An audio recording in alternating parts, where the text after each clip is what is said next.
This is Felt Recoil.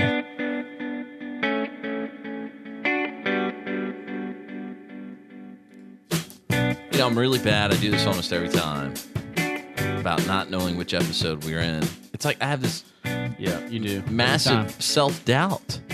Massive self-doubt. My name is Chris. Across from me I thought it was just because you were dumb. That too. My name's Patrick. Hey, Patrick. Welcome to the Felt Recoil Podcast. So glad you're here for episode number 80. Thanks for being patient. We had some technical stuff happen last week, so there was no podcast. That is the first time that's happened to us. So we went 79 uninterrupted. Missed last week, unfortunately. But here we are back again. Blemish on the record. Sorry about that. Did you miss us? I missed us. Got hit by the Russians or the North Koreans. Okay. We'll tell you our charity of choice here in just a second. But first, we'll talk about what we're going to talk about this week on the program. President Trump now officially nominated for the Nobel Peace Prize for his efforts in North Korea. Okay. Jimmy Carter got one too. Just going to point that out real fast. Twitter's CEO had to apologize for eating Chick-fil-A because it's Pride Month, apparently, which I didn't know. New Jersey's governor has signed what is being called the strictest gun control legislation in the history of the country. And Intuit has stopped processing payment for gun stores. And not only did they stop processing the payments, they refunded people their money even if they'd already paid for things. In some cases, classes they had actually gone and taken.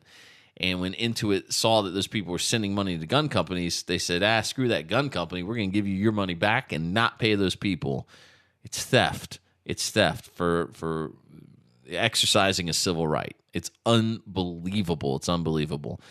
When they stop payments to the NAACP, I'll say, okay, now you're doing something right. No. Just kidding. But it's the same thing, right? It's a civil rights issue here. And I think the NAACP is a radical organization that is corrupt and should not be funded by taxpayers. But that doesn't give me the right to go in and say, hey, you can't do business with them either. But this company did, so we'll see. All right. Our charity of choice this week is Liberty in North Korea. Liberty in North Korea. We can make the North Korean people actually free in our lifetime. I'll leave the politics out of it, but we can make them free. Every year, thousands of North Koreans are risking their lives to escape North Korea. Political, economic oppression, slave labor, they're starving to death, forced labor camps.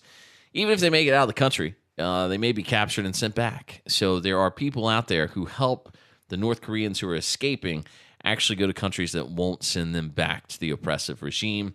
And they do that through libertyinnorthkorea.org. Libertyinnorthkorea.org. You can read about the challenges the people are facing, the history of the Koreas.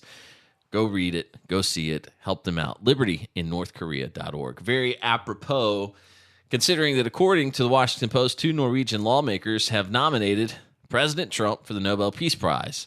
Patty, off the top of your head, agree or disagree with that one? Initial impressions, if you will. Yeah, why not? And I put that out there because if we look at the previous administration and he got one.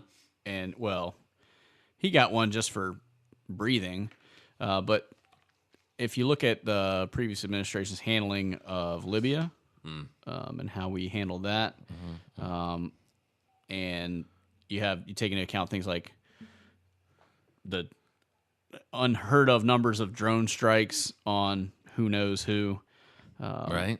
You factor all that stuff in. American children, we know that. Sure. So I don't understand how we let Barack Obama get one when I don't remember him reaching out. I remember him apologizing a lot, but I don't remember him reaching out and saying, pretty sure, hey, here's the olive branch. What can we do to come together? And here's the bigot, Donald Trump, right? Yeah. Who's obviously he's racist. Yeah, obviously. So he's over here talking to this Asian gentleman about putting away all his bombs. So yeah, I'm a little I'm for it. I think that's Sounds to me like that's a lengthy way of saying, hey, look, if we're giving them out for nothing, then this certainly deserves one. Sure. Okay. Well, we set a weird precedent with Obama, really, is what I'm getting at. Is Sure.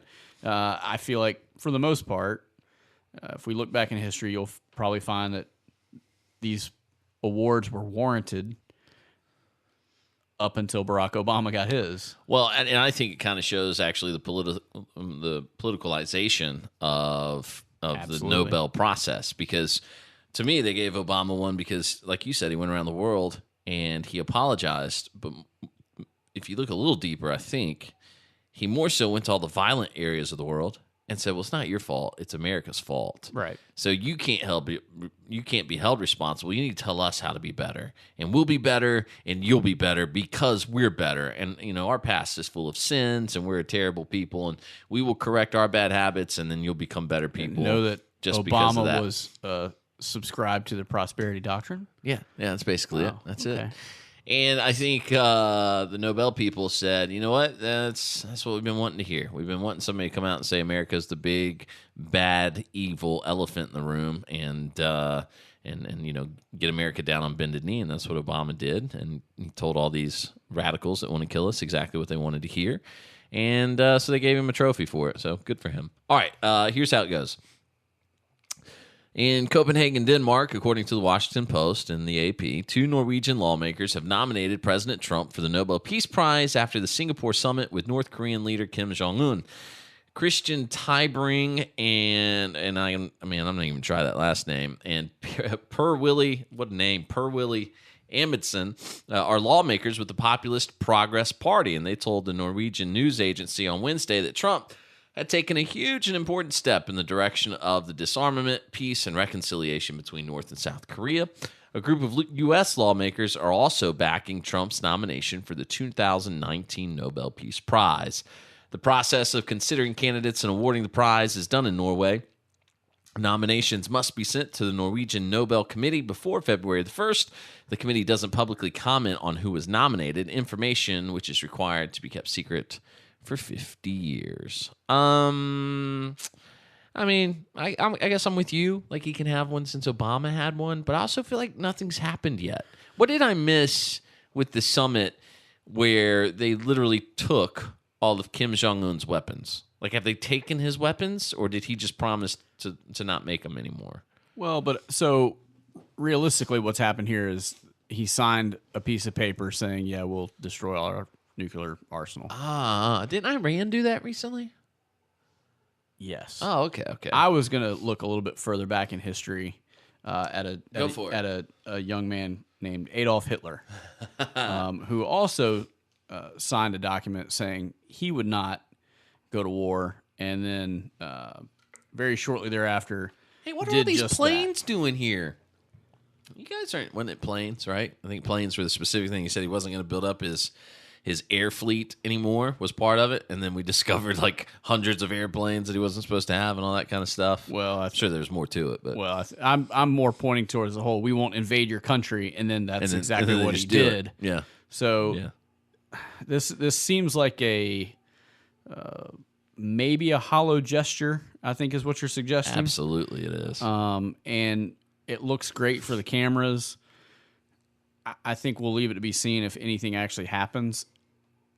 And history tends to repeat itself. So if we were to think in that mindset, would it surprise anyone if Kim Jong Dum Dum just hits that button and launches one like tomorrow and like blows Guam up? Luckily, it'll land on the silo it's being tossed out of because their technology is terrible. As it happens, yeah. That's usually how it works for them. I'm a fan of trying to take things like this and break it down in a simple way so we can analyze it a little more close to home. So, is that a nice way of saying so I understand? Well, yes. Okay. But also, I tend to believe that we overcomplicate things so that we feel more important about ourselves. So, again, why are you staring at me? Good. You're picking up what I'm putting down. This is good. Good start. Let's just suppose that my neighbor calls the police. And the police come out of my house and they go, hey, we got a report that your children are being kept in dog crates and they're out in the hot sun and you're barely feeding them and you're making them drink out of gerbil water bottles and you're laughing at them and poking them with sticks. And I go, maybe. And the police go, okay, we're going to come in and look. And I go, all right. So they come in and look. It turns out all of those things are true. And so the police say to me, what? Hey, we're taking your kids. What if my reply to that is, all right, I'll tell you what, whoa, just stop. I'll tell you what. You don't come around anymore, and I promise you those kids are coming out of the cages, okay? They're going to get 3 meals a day, and they're going to get a bottle of water every hour and whatever they need. I promise. Please, just trust me on this one. And they're like, okay, Vermillion. And they leave, and, 15, 20 years go by. I have a kid. He's doing it to his kids. I'm dead, And the police just keep coming back. Are they going to just keep coming back and going, hey, man, you really gotta get those kids out of the crates back there. You know what I'm saying? So it doesn't make sense to me that we're willing to just sit at the table with him and go, all right, do you promise to be good? Yes, I do. Do you promise to be good? I promise. Not going to threaten South Koreans anymore? No, I'm not going to do it. All right, then we'll end our military exercises, and you be good now. And, Trump pats him on the head, and then it's, oh, there's 30,000 troops. I want to bring them home. I understand that, and that's all well and good. But what you don't want is for North Korea to be under the impression we can't kick some tail when we need to at the drop of a hat. You know what I'm saying? There's like a little bit of me that hopes that that's exactly what happened. Was Trump was like, they're shaking hands, and he does like that, I will crush you, little man. And he just starts talking smack to him, like while the cameras are rolling and everything. I wish that's what happened. I doubt it did, but It really was kind of the meeting of the awkward haircuts, though, right? We can definitely agree to that. Like, all politics aside, those are two dudes with some. Do you ever read Dilbert? Occasionally, because Kim Jong-un, his hair is getting close to being Dilbert's boss's hair. Well, but I mean, he kind of looks like Dilbert anyway, just the shape of the body, right? Right, Dilbert, but with like the pointy hair that his boss has. Yeah. You know what I'm talking about? I feel like Kim's going to come back with that haircut sometime soon. I'm going to add one more point, please, as to why I feel that it was a hollow gesture. Almost immediately after the summit, the questions of the essentially concentration camps that are all over North Korea, that subject came up, and the fact that Trump didn't address it whatsoever. Right. And he's kind of purposely sidestepping it. I feel like if this was the effort that some would make it out to be, that would have been a more prominent focus of this summit. So not only are we going to remove the nukes, but we're going to free the oppressed people of your country. So, and that goes back to our charity of choice this week. But that's one of the big things that I heard today from a couple different people that I like to listen to. They seemed less interested on the nukes and more interested in the actual individuals that are being held against their will and forced into slave labor. Your major media outlets, best I can tell, are not really covering it. Fox News had a blurb on it a couple hours ago, literally just a blurb like, oh yeah, there's still people in concentration camps. But anyway, so they shook hands. Yay. Right, yeah, it's historic. Listen, it's historic. I'm just going to add this to your point. It is historic, as they're saying, when that first person walks out of one of those camps. A free individual to go where they want. And you know what? Here's the other thing. When they don't have to leave their home to remain free. He needs to shut those camps down, and those people need to be allowed to go back to their homes inside their home country, inside their hometown, and rebuild their lives. And by the way, I fear that is going to take generations. Because if you've watched any documentaries about what it's like inside North Korea, and the people are so incredibly brainwashed, it's actually hard to fathom. It seems like some sort of dystopian sci-fi film, that's set, 500 years in the future where everything's just bleak and gray and there's no forms of communication and everybody's just kind of, dejected and depressed and it's just, there's no hope. Yeah. That's what those documentaries to me look like. And I think it's going to take so long for people to adjust to the reality, if it comes to be, of what it's like to actually be free. Right. I don't. It's hard for me to wrap my head around how could you go from being enslaved in that way, even if you're not in a concentration camp, you're just a regular guy, right? That just works your job and goes home to your family, to suddenly have. And I don't think it would be freedoms on the scale of what we experience. I think it would be much smaller. But to have any freedoms, I think would be such a strange adjustment that I can't really wrap my head around that. Just imagine those people having unfettered access to the internet. Oh, yeah. I mean, that could be step one. You want to really open some doors, knock down some walls, and you probably have a lot of people going a little bit of a mental breakdown. I was going to say, this would be counterintuitive. That would probably be terrible. Yeah. I almost liken it, not to go back to Hitler again, but when they started feeding the people as they came out of the concentration camps in World War II, and it was doing more harm than good because they were literally starving to death. Yeah. And I think these people are starving for information, and I think if you inundated them with what the internet is, that could probably cause a breakdown in society. Those people think that they have it as good, if not better, than everyone else in the world. A lot of people know they don't, right? Has to be, a glimmer there of, imagine being that guy that does buy into it 100%. This is as good as life can get. We live in North Korea. We have the dear leader. And then suddenly you realize, are you telling me that there's an app that will send pizza to my door? I don't even have to get up. I don't get off the couch until he knocks. Come on. Okay. Right. Okay. I think that conversation is going to be more like, what's pizza? Maybe so. Maybe so. All right. I'm being pessimistic, but I hope for the best. But I don't think it's historic until people walk out of there free and are allowed to take their country back. Yeah, history, I think, will really reveal itself as time goes on as to whether this was what it's being made out to be or not. We shall see. I hope it continues. I hope the conversation continues and it really does turn out to be a really positive thing for the world. But in the meantime, I will be a little bit reserved until we actually start seeing some real change. Yeah. So we'll see. Let's talk to the gays for just a minute. Hello, friend. Business Insider's headline: Twitter CEO Jack Dorsey forced to apologize for eating Chick-fil-A during Pride Month, and it's everything you think it would be. Basically, the guy that oversees Twitter tweeted and said, "Hey, I got money back for eating some Chick-fil-A today." I like that his Twitter handle is @Jack. Like, this dude thinks he's like Bono or somebody. Bono. Critics immediately seized on Dorsey's support of Chick-fil-A, whose CEO came under fire for his views on same-sex marriage. One person writing, "You must love the taste of bigotry."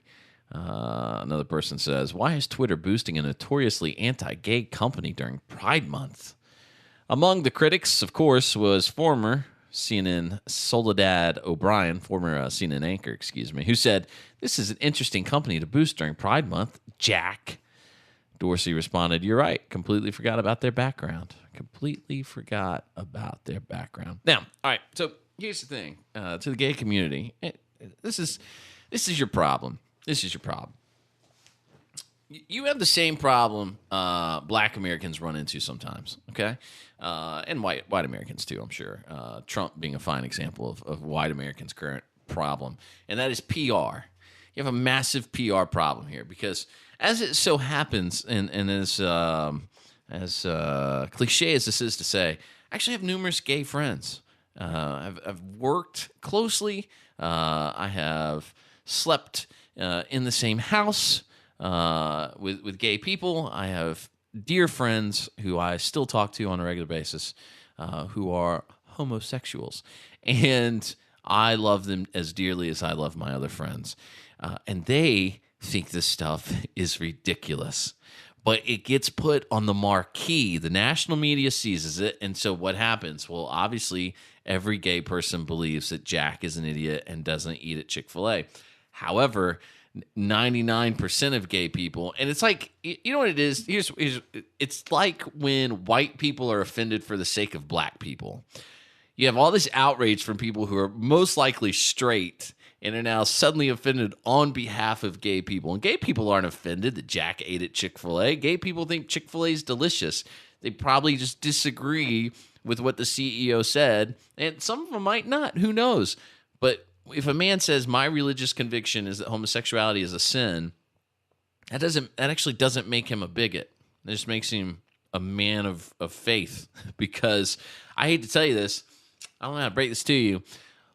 99% of the world's faiths will teach you that homosexuality is a sin. Islam does it. Christianity does it. I mean, you're getting into the 20th century, we just made this up, Kwanzaa type stuff, where homosexuality is somewhat treated not taboo, right? Or you're having almost like a revolution or a reformation inside of some faiths where they're saying, well, we've decided homosexuality isn't wrong. It's fine. Personal opinion, you're not getting that from the Bible. It's like me starting a church and saying, basically, it's okay to, I don't know, steal and murder and lie. That's not going to be a problem anymore. We've decided God changed his mind. That's the exact same thing. But the point is, not to get too off track, what bothers me most about this is the fact that it's really, really bad PR for the gay community. I think the vast majority of the gay community doesn't care. And here you have Soledad O'Brien and all the other Hollywood and media hacks who are going to act outraged over this. And the man's forced to apologize because he ate a chicken sandwich during Pride Month. I haven't heard Soledad O'Brien's name in so long. I had completely forgotten that she was a person. So this looks like pandering just for the sake of trying to get her name back in the headlines. I mean, is she not an anchor anymore? No, it says former. Former? Okay, so what does she do now? I don't just know. Get on Twitter and stir up crap? Wasn't she fired? Hold on. While you're looking that up, I'm going to talk about something else. Uh-huh. I'm going to talk to the gays as well. Please. I get that you don't like Chick-fil-A, but it's delicious. And it's so delicious that Jack spent $31 at Chick-fil-A. I go to Chick-fil-A from time to time. Yeah, you don't have kids. I've never spent $31 at Chick-fil-A. So maybe there's your point. Maybe Jack's got a healthy young family there. Or he's buying breakfast for the office. They all love chicken sandwich. I was just wondering if maybe he was like super stoned or something. There you go. I didn't know what was going on there. But I saw $31 and he's like bragging that he got 10% off, and I thought, that's a lot of that's like 10 Chick-fil-A sandwiches. What are you doing? I remember Chick-fil-A is the time I realized I am just an unmitigated pig when it comes to eating, because I was eating a breakfast burrito from Chick-fil-A and I realized there were hash browns in the burrito, right? And I ate the whole thing and it was delicious. And then I ate the box of hash browns that also came with it. And I thought to myself, you are a glutton, just a glutton. All right, so here's my question. These people, Soledad O'Brien, is she fasting during Ramadan? Is Soledad O'Brien picking something and giving it up for Lent? Because what I don't understand is it might be Pride Month, but I'm not gay, okay? And I'm not Catholic and I'm not Islamic. So I don't have to worry about your religious sensitivities or your lifestyle sensitivities during your Pride Month. I don't have to care. Right. Just like I don't worry about tax day. Right. And other stupid things like that. I'm a sovereign citizen. Right. I do what I want. You can't arrest me. It. Yeah. All you got to do is say it 3 times to the police officer, and he can't do anything. Well, then they just walk away. It's in the Constitution, Amendment 78, Sovereign Citizens Amendment.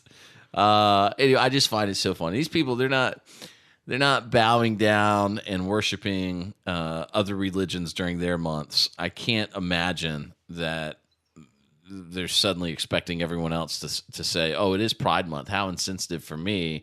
So unless it turns out Jack is gay, which to me would moot their entire point. Like that would invalidate their entire complaints. I'm guessing he's not because they're mad about it. Because that is the same. That's the other thing gay people and black people have in common. Black people can be very, very racist, and they don't get in trouble because they're black, and only white people can be racist. Gay people can do whatever they want. It's not homophobic. Like, gay people use, the gay slurs more than anybody else in the world, right? They just do. That's how they describe each other. But if you and I are to do it, then, oh, man, there's career over in the podcasting world. I don't know what that means. But anyway. Please don't do that to us. Well, Jack, try not to do it again. Such a good thing going here. Look, one person did tweet to him, don't give in to these people and their complaints. I'm gay and I love Chick-fil-A. Ridiculous. Go on and eat Chick-fil-A and post as much as you want about it. So, all right. What a strange world we're in, man. My pleasure. All right. Yeah, that they do. Okay, one more story, and then our vote of the week, which is New Jersey Governor Phil Murphy for signing 6 tough gun control bills into law. But this is actually kind of frightening. This is from the New York Post. Credit service shuts down payments on all gun purchases. Listen to this carefully. Several gun-related businesses were suddenly and without warning disrupted in recent weeks when Intuit stopped processing credit card payments because phone and internet sales were gun-related. Some of the payments stopped didn't even involve firearms, but simply T-shirts and coffee mugs and gun safety classes, according to small business owners. As a result, the businesses had to scramble to track down customers to get them to pay their bills after Intuit credited back to customers' accounts the purchases, even if the item was already shipped or the class had already been taken. At Gunsight Academy in Arizona, a company that provides marksmanship training in addition to selling guns that ship to a licensed dealer near the customer, Ken Campbell was dinged by Intuit's action. Campbell, a former Indiana sheriff, had just switched credit card processors this spring to Intuit, the parent of TurboTax and Quicken Software, when the trouble began. Intuit told Campbell it mistakenly believed firearm sales were being made directly to the customer, which it requires for such items. All right, something to think about. I use TurboTax every year for my taxes. As do I. If they don't reverse this, sounds like I got to find somewhere else to go. I also use the Mint app, which I will probably not be using anymore in the future. This is absolutely it's just theft. How is it anything but theft? I mean, I'm sure maybe there's something in their contract that they can change the terms of service at any given time. I'm sure they snuck that in and said, hey, we're updating our terms of service, as everybody's doing right now with this overseas whatever mumbo jumbo's happening. I'm sure they did it's a Korea Summit, Chris. Korea Summit. That was it. I'm sure they did something like that where technically what they did is legal, certainly not ethical. But, man, you've already taken the money and processed the payment for these people. And now you're taking that money back from the business, giving it returned to the consumer, and the business is out the product and the funds. I can't imagine how you would survive if you got hit real hard with that. Like, they just picked on your company for a day, it could shut you down. I mean, even if you're a large company, maybe even especially if you're a large company. I can't help but wonder, and this is kind of my quip there at the beginning, well, this would be such a big story if the NAACP got popped. And the NAACP is a hate-filled organization. They do not like white people. They support people like Al Sharpton, who hates white people, who uses the N-word against other black people habitually, who constantly lies and smears innocent people to advance his agenda. So I have no problem telling you, I think that's a hateful, racist organization. However, it doesn't give anybody the right to go in and take from them, to steal from them. If people are donating to the NAACP, I think those people are wrong for doing that, but they have the right to do it. And so that's a civil rights organization, right? And you have people exercising a civil right as protected under the Second Amendment, and nobody bats an eye when those organizations are attacked. Makes sense? Yes. So it's just so funny how lopsided. I mean, you're using the extreme example in NAACP. I think if you took any consumable good and replaced it with firearms or firearms training, there would be outrage. No, birth control. Make it birth control. Make it birth control. Make it birthday cakes. It doesn't matter. Yeah. That's my point. It does not matter. Well, look at Hobby Lobby. Hobby Lobby said, hey, we're a privately held company. We don't want to pay for birth control for our people, and so we're not going to do it. Had to go all the way to the Supreme Court for Hobby Lobby to say we don't have to pay for that. Now, Intuit gets to say, hey, we're not going to pay if you want to do business with firearms companies. We're not going to let you pay. We're not going to process it, despite what I'm sure is a binding contract. So you're exactly right. I mean, I guess there are other examples you could look at and go, here's an everyday item. I don't know. I guess the problem is I don't know what we do about it. I mean, unless we can get absolutely everyone. I'm literally racking my brain right now trying to figure that very thing out, and I cannot come up with anything. Really, the only thing I can think that keeps running through my mind is I would hope that the people who are the consumers in this case, if that money was credited back to their account, I would hope that they would do the right thing, the upstanding thing, and have the integrity to reach back out to whomever it was they were doing business with and figure out a way to get them paid for their products so that they can keep the lights on and pay their employees and continue to do what they do. And maybe that might come across as cheesy, but I really do. I think that would be the most ideal situation at this point because I don't know what you do. This is actually astounding. Yeah. And unprecedented as far as I know. It's also a cave to, if you remember, Operation Choke Point was the Obama administration pressuring banks to not do business with the gun industry. And anybody dealing in firearms, don't do business with them. Yes, yeah, by the way, yes. Same Obama administration that was illegally selling them to Mexican drug lords. Right. Thanks for bringing that back. I'd almost forgot about that. Yeah, you're welcome. To pressure someone to not do business or to just say we're just not going to do business is one thing. But this is, like you said, this is out and out theft. And that's what I can't wrap my head around is how anyone can justify this as a legal action. Yeah. And I would think any lawyer worth their salt could probably turn this into a fairly profitable case fairly quickly. Well, there are a couple updates here. Intuit has agreed to compensate the Arizona Firearms Training Facility after cutting off its credit card processing and refunding certain sales to their customers. That's what Gunsight's chief operating officer has told the Post here just a little while ago. Look at this update from it's 11:13, and they updated at 10 o'clock. So an hour ago, we're getting this update. So that's cool. Here, I'll just read it all. Gunsight Academy Chief Operating Officer Ken Campbell tells the Post after friendly discussions Monday with Intuit executives, along with the company's owner, Owen Mills, Gunsight's owner, Intuit contacted Gunsight again on Tuesday and offered fair compensation.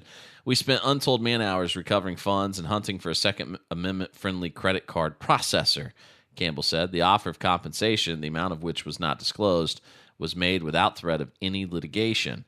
They wanted us to educate them about the gun industries, and they said they were trying to comply with the requirements of their finance partner. We've resolved the issue with them and made them whole, says Intuit's Chief Communications Officer, Rob Lancey. That's all about the experience they went through. That is all about the experience they went through. Okay. All right. Well, let's hope everybody else gets their money back. Frightening, though, that they'll just pull the rug out from underneath you like that. And then, I mean, you got to lose a lot of sleep just hoping they reverse course. They probably saw the writing on the wall. I will say this about the gun community. We are getting better about actually being active and not sitting idly by and thinking, well, that's a rogue thing. You know, that's a one-off. That probably won't happen to me. I think we're getting better about getting up and going, you know what? Not going to happen. I won't do business with you if that's the way you treat people that believe what I believe. So that's good. Hopefully Intuit felt some pressure and changed their minds. All right, wrapping it up with this week's Vote of the Week. No surprise, out of New Jersey. Terrible state. I have no reason to say that. I don't know why I said that. Except for this headline. New Jersey Governor Phil Murphy signs 6 tough gun control bills into law. The new laws will probably be the most sweeping gun control legislation that's been approved in the nation. This is from patch.com, Morristown Patch. New Jersey Governor Phil Murphy signed 6 of the toughest gun control bills in the nation into law on Wednesday, saying the new legislation is common sense. We need to make smart policy decisions going forward. But Murphy wants more, saying that New Jersey can only do so much because of weaker gun laws in other states that he says enable people to easily access guns elsewhere and bring them into the state. Now, wait a second. Stop right there. Stop right there. Are you telling me that these new strict gun control laws don't make it illegal to bring certain firearms into New Jersey? Well, Chris, I don't know because I haven't read what they are yet. Because supposing they do, supposing my guns are all now illegal in New Jersey, I'm going to assume I'm not allowed to take them there with me when I go, which means, ergo, I would be breaking the law by taking my firearms into New Jersey. Pretty sure that's actually already a law. And since laws prohibit bad things from happening, he has nothing to worry about. He has nothing to worry about because, again, he has hammered the gavel. He has signed the paperwork. The law's in place. Bad things can no longer happen to his people because laws stop bad things from happening. I like this article. They put the phrase common sense gun legislation. They put common sense in quotes. I like that. Well, that's what he's saying, right? All right. So he says our laws will only be able to reach as far as our borders. We need national legislation from a like-minded president. We are proud to take this action today, but let there be no doubt our work is far from over. The New Jersey laws were passed by the state legislature. The new laws will probably be the most sweeping gun control legislation that's been approved in the nation. The 6 new gun laws were introduced after the mass high school shooting in Parkland, Florida, that left 17 people dead. Just about all of them got complete bipartisan approval. Legislation that prohibits possession of ammunition capable of penetrating body armor was passed 37-0 in the state Senate. The law also includes legislation aiming to keep guns away from those who pose threats, reducing ammunition magazine capacity, enhancing background checks, and countering efforts to weaken gun safety regulations. All right. If you're mentally unstable or they think you're a threat of harm, as they're calling it, reduces maximum capacity of ammunition magazines to 10 rounds and exempts firearms with a 22 caliber tubular magazine.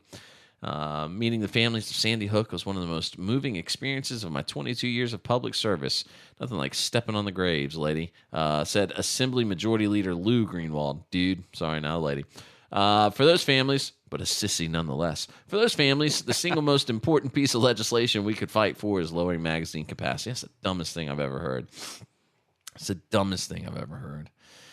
Background checks. Requires background checks for private gun sales now, requiring a licensee to complete the NICS background check on the recipient of the handgun, rifle, or shotgun is just plain common sense. Listen, again, just stick with me on this for a quick second. You. If the laws stop bad things from happening, then we're not worried about they stop at our borders. Well, at least nothing bad happens to our people, right? Okay. Welcome to federalism. Number 2, everything they say about the gun restrictions, just apply it to voting and see how far that goes. Okay? I want background checks on voting. Before you cast a vote, I want to see your ID. I want to know where you live. I want to know if you're in the need to vote. Yeah, exactly. Wow. It's like you can read my mind. It's like I can read your mind. I know. Or the computer screen. Right. The legislation codifies regulations that define the justifiable need to carry a handgun. New Jersey's gun safety laws are among the strongest in the nation. We must keep them that way, Greenwald said. Overturning these unsafe regulations has been a top priority of mine. While I commend Governor Murphy for doing the right thing to keep our streets safe and ensure laws are enforced as intended, we need to make sure that no future governor can attempt to carelessly weaken our gun safety rules. All right. So there you go. In New Jersey, you now have to tell them why you have a justifiable need to own a firearm. The Democrats are in control. There's your justifiable need. Look at Detroit, look at Chicago, look at everywhere else. The Democrats are in control across this country. It's riddled with violence. It's riddled with theft and corrupt government. You need a firearm. Yeah. Done. Glad I could help. I see these 6 laws and I think to myself, this is simply another far left politician trying to outdo the other far left politicians. So this is, I see you're Chicago, and I raise you in New Jersey. And look at how gleeful they all are. Like, they are just ecstatic about signing this. This legislation, by the way, That's actually prohibits... probably the most excited I've ever seen anyone at a bill signing. Right? Which makes it even just all the more disturbing. Legislation prohibits possession of ammunition that's capable of penetrating body armor. So if you're a bad guy in New Jersey and you can get your hands on some body armor, in all likelihood, you can wreak as much havoc as you want, and nobody there is going to be able to stop you. Because the ammo that would do it is now unavailable to the law-abiding citizen who would most likely be carrying a firearm and be willing to get in between you and the innocent and save lives. But no more. No more. Hulon, did we miss anything? I feel certain. All right. We always do. Well, till episode 81, which will happen next week, we'll see you then. I think it'll happen next week. I go under the knife tomorrow. They're going to cut me open, pull some stuff out, Should be a and good time. stitch me back together. I'm told it's not too bad. It's funny. My doctor said, I mean, you can probably plan on like a 2 or 3 week recovery period. I was like, what are you talking about? If I'm going to walk out of the hospital a day of, like, you're in the hospital for 4 hours. He's like, yeah, but I mean, it can be pretty uncomfortable. I said, okay, we'll see. So we'll see. We'll find out. I have a couple of friends who've had the same procedure, and they're all like, yeah, it's kind of tough. We'll see. I think I'll be fine enough to sit here and blather on for 45, 60 Certainly minutes. hope so. We'll be all right. Okay. Meantime, in between time, thank you very much. Find us online, feltrecoilshow.com. Email Chris, K-R-I-S, at feltrecoilshow.com. Or Patrick, common spelling for a common man, at feltrecoilshow.com. On all the socials, you can find us at Felt Recoil Show. See you next week.